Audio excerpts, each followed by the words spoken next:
The table tag creates a grid on your web page. A grid is made up of rows and columns. So let me give you an example here. We'll create the table tag, and we're going to close the table tag with a closing table tag, because the table tag does require a closing tag. Now I'm going to put a space here after the table keyword in the opening table tag, and then I need to type a border width, so I'm going to type border equals 1.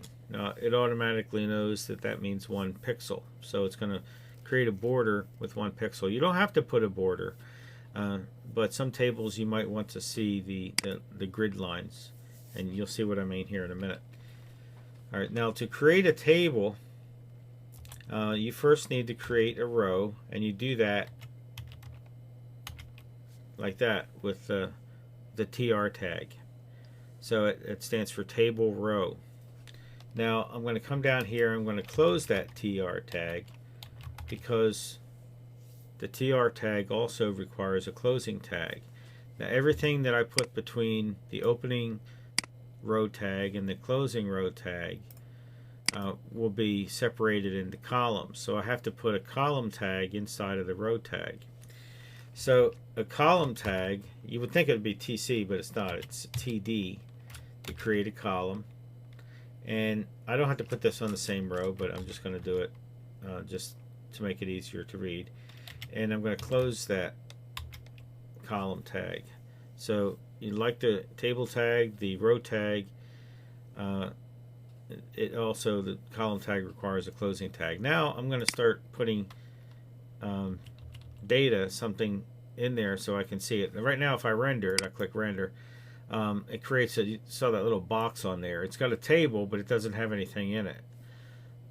So I'm going to start putting in, so I'll create some names and put some pictures associated with the names. So I'll put my last name.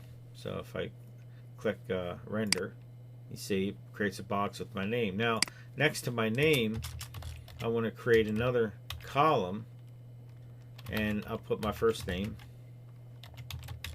And now when I render it, you'll see now it has my first name. It's in the same row, but it made a separate column. Remember, rows are up and down, columns are going across. Think of the columns as the x-axis and the row as the y-axis. Okay, now I'm going to put a picture in there. Oops. And I'm going to put an image tag, and person 1 JPG, and I'm going to put the height to 75 pixels. It automatically knows it's going to be pixels, and I need to close that row. Excuse me, I need to close the column. So when I render it, see, here's that handsome guy again. He keeps showing up. Now I'm going to put another column, another row. So I need to close that row that I'm on, and I want to put the second row down here.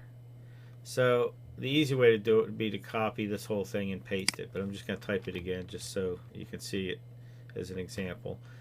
So I'm going to type TR again for another row. Then I'm going to come down here and close that row before I forget. So I'm going to go ahead and create my columns. You don't have to indent here. I just do that just to make it easier to read.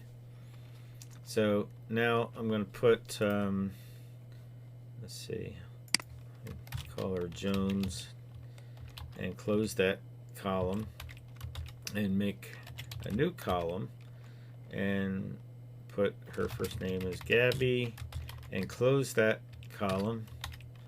Now I'm going to I'll put that down on the second line like I did before to keep it consistent. It doesn't matter if it's on the same line or another line. It's HTML doesn't care. Now I'm going to put another column, and I'm going to put another image tag in there. This equals person2.jpg, and set the height to the same height. I don't have to set it the same height, just look a little better, and close that column. So now when I render it, see, there it is.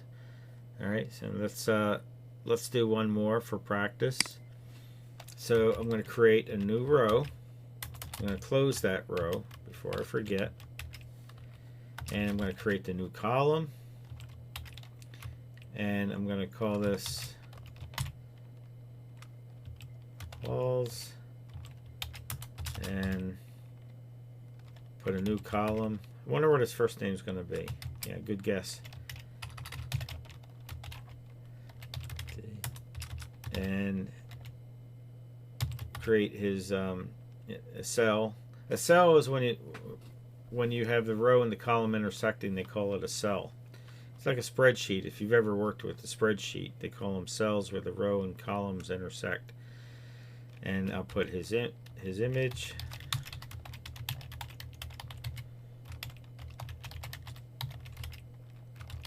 And close that column. I'm going to render it. There he is. There's good old Jolly Santa. So that's the very basics of how to create a table. Now there's more to it, which we'll talk about later, because we can put column headers on there and then do some formatting. You can do a lot of CSS properties. You can apply a lot of CSS properties to the table to really make it look fancy. The other thing I can do here with this basic format is I can increase the size of the border and render it, and then you get a fancier border. So that's it for this portion of the table tag. We'll get more into it with more tags that you can insert into the table tag later. But that'll get you started, and good luck with creating tables, and go ahead and answer the questions below, and see you at the next lesson.